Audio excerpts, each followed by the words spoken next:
So yung magandang buhay mga kabahay. So another affordable two-story townhouse in Suntures project here located at Barangay Santol, Tansa, Cavite. So for as low as 4,584 monthly down payment, magkakaroon ka ng sariling bahay and syempre Suntures project. Nasa introductory price pa lang tayo. Ang dami pa nating pamimilian, corner lot and lots. Ano bang gusto mo?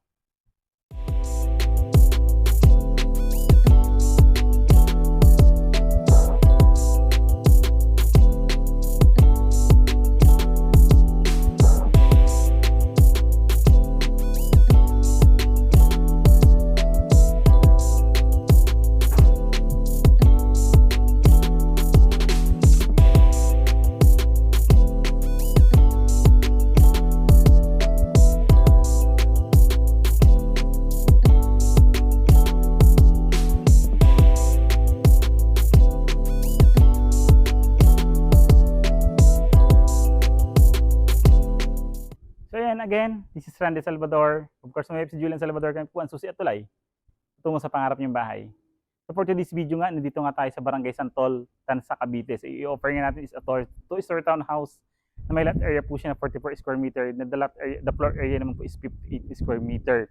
So provision for parking space, kasi naka-expand na po siya, expanded na yung unit natin dito. And nga sabi namin is Suntures project, ibig sabihin nasa affordable stage pa lang po tayo, nasa introductory price pa lang po tayo. So marami pa tayong pamilian. So mas may option, mas mahaba pa yung pwede nating matipid sa babayaran nating down payment. Napakababa mga kabahay. First loss, 4,584 nga po. So ito yun mga kabahay. So kung makikita nyo, palagi namin napipicture dito na istanatan sa Facebook itong bahay na to. Kasi nasa introductory price pa lang tayo or nasa land development pa lang yung project natin sa Santol. Ito pa lang po ang i-model natin today. Tara! So the design, makikita nyo, modern design, kung may mataas po ang ceiling, and traditional po yung gawa ng bahay natin or conventional po.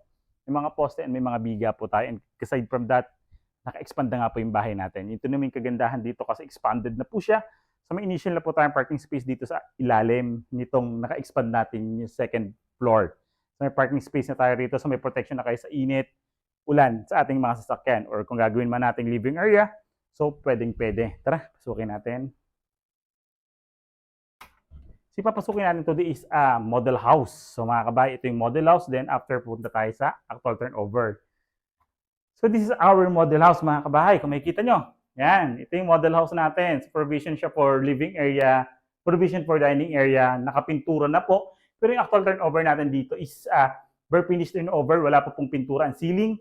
Wala pa pong pintura ang wall and wala pa po siyang tiles. So it's a model house only. Pero yung turnover natin simula sa pintuan is metal flush door na may mga lock set na po siyang kasama. Okay? Then the outlets, kasama na rin sa turnover. So kung makikita nyo, kahit nakapintura na siya, kitang-kita pa rin natin yung mga ginamit na ang kakapal ng biga, ang lalaki ng poste. So yung structure, yung tibay ng bahay natin. So ayan, nakikita natin yung tibay. So naka-ready siya for expansion, di ba? So dito naman, dito located natin sa dining area. Once inner unit, so may bintana tayo dito. Ito yung metal casement natin. So para may grills inside po siya. Sa kabilang side, so inner unit po kasi to. So dapat harap at likod lang. Sa kabila lang po is in unit yan or corner units po. So yan mga kabahay. So very affordable pa nga to. So through Pag-ibig financing po ito mga kabahay. Ang kagandahan nito, mas malapit po ito sa Robinson General Trias, Cavite. Kasi located lang nga po ito isa Barangay Santol, Tansa, Cavite po. Yan. So ito naman po, dito po located yung ating kitchen countertop. Yan. So bare finish lang po din turnover dito. Hindi pa po siya naka-tiles. Then sa atin namang ito po, yung ating circuit breaker. So, modern na rin po siya yung circuit breaker natin. So, dito tayo sa likod. So, may provision pa tayo for service area dito na pwede nating relocate ating kitchen countertop or ating laundry area. Mag-grouping lang tayo or bubong. Pwede na po tayo dito maglagay ng kitchen natin dito po. Tara po. Yan. So, ito naman yung ating toilet and bath. So, ito po kasi in-offer natin is 2 toilet and bath na po ito. May toilet and bath tayo sa taas, may toilet and bath tayo sa baba. May kita nyo naka-tiles na siya from floor to ceiling, pero yung turnover natin, air-base. Bare finish lang din po yung ceiling, bare finish po yung wall, bare finish po yung flooring. So, makikita naman natin later din. Pero sa turnover naman natin, complete accessories naman po siya from water closet, lavatory, tissue holder, soap holder. So, kasama po yan sa turnover. Tara! So, dito naman sa second floor naman natin, so actually, nagkaroon lang siya ng vinyl planks nagkaroon na siyang rubber stopper, pero ang turnover po natin, may kita natin sa kabila nga. So, bare din lang po siya. Footstep po natin is sementado kasi may steel po tayo sa ilalim. Tara?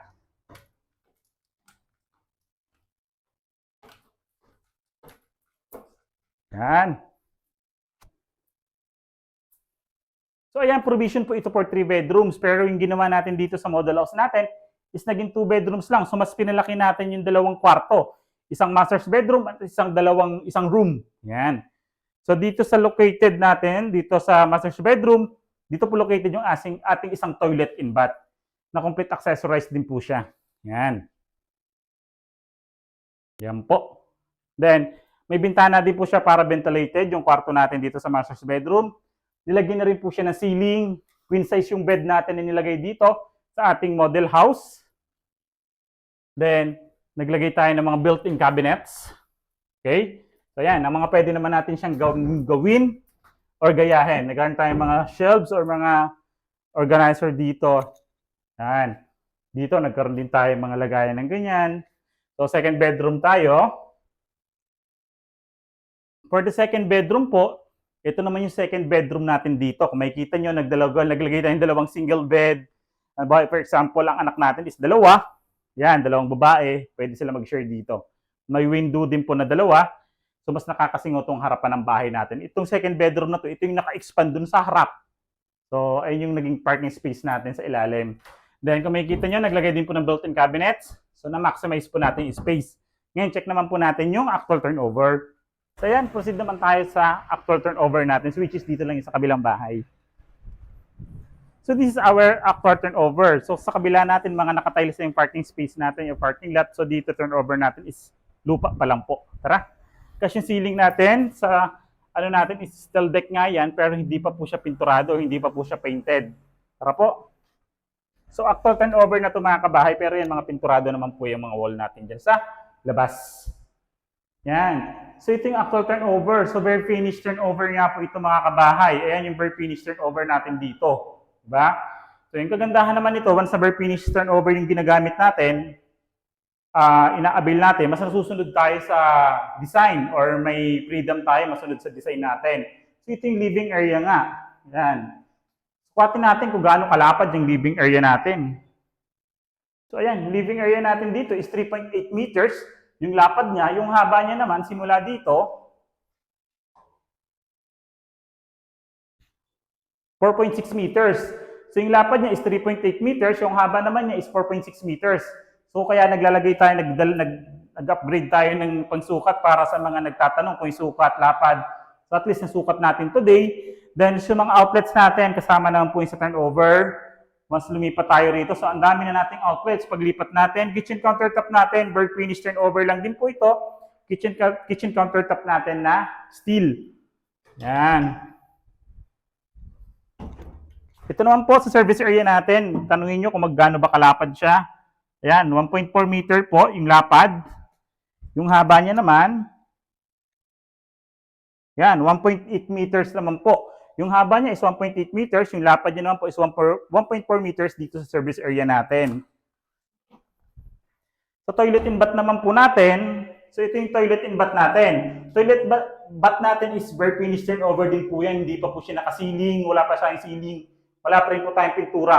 Pero ito turnover po sa atin na may lavatory, water closet, soap dispenser, tissue dispenser. So nilalagay po yan during move-in na para mas bago at the same time, hindi siya sira once na turnover sa atin. Yung lapad naman, haba ng toilet natin. So, common toilet po ito, 1.8 meters yung lapad ng toilet.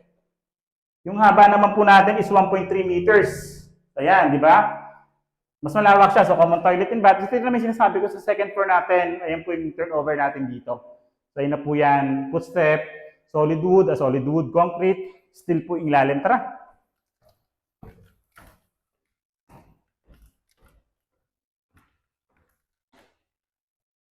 So yan, dahil model 58 nga po ito is 3 bedrooms to, provision for 3 bedrooms.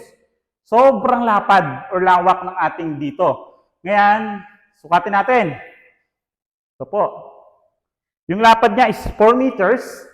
4 na metro po yan yung lapad ng buong kabahayan natin, kwarto dito sa taas.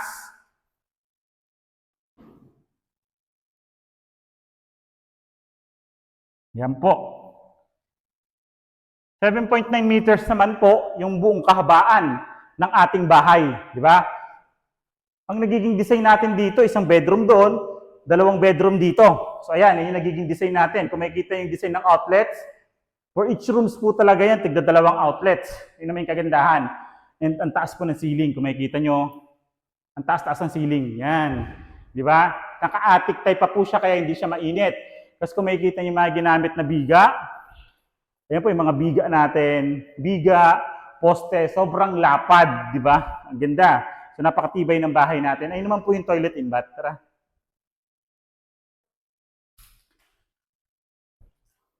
So toilet and bath natin dito second floor. Ganun din po, bare finish turnover pero complete accessories during the turnover. Same lang po ito ng size sa baba. Ayan po. 1.8 meters haba. 1.3 meters po lapad. So ayan, mas nakita natin yung size ng bahay natin. Diba? Ganda. So may mga windows din po tayo, so well ventilated din po siya. So ngayon, magkano ba itong ino-offer namin sa Barangay Santol, Tansa Cavite na Suntorized Project? Tara, pag-usapan natin. So yun mga kabahay, so quick recap nga tayo dito sa ino-offer natin na ito. Story Townhouse po. So ito nga pong Suntorized Project natin dito sa Barangay Santol, Tansa Cavite po. So may lot area po siya na 44 square meter. Then the house area naman po is 58 square meter. Provision for 3 bedrooms. May toilet and bath na po and may parking space po nga tayo. Suntorized project nga po ito na may down payment nga po siya na monthly is 4,584. So yung total contract price niya nga po is 2,296,000 po. Then the total down payment naman po natin is 115,000 po. Then the reservation fee naman is 5,000 pesos. Then yung down payment po natin is payable po siya up to 24 months. So yung monthly down payment nga natin is 4,584 po. Then once makalipat na po tayo, magiging monthly amortization natin sa Pag-ibig is 13,607 po. Then the required income naman po is 38,877. So allowed naman tayo magko-borrower dito kung hindi po natin ma-meet yung required income. So kahit hindi po immediate family, is allowed naman po. Yan po. So yun mga kabahay. So di ba? Kita nyo, Suntorized Project pa lang. Pa tayo, introductory price. So message nyo na kayo mga kabahay hanggat nandito pa, ang dami pa nating inventory. Makakapamili pa kayo ng gusto nyo yung location mga kabahay. So again, hit nyo lang po, like nyo lang po itong video namin. Then share nyo po, pindutin yung bell button para updated po kayo sa mga bagong videos namin. Katulad nito. Again, I'm Randy Salvador po. Of course, my wife, Julian Salvador, kami pang success to life. Tungo sa pangarap niyong bahay.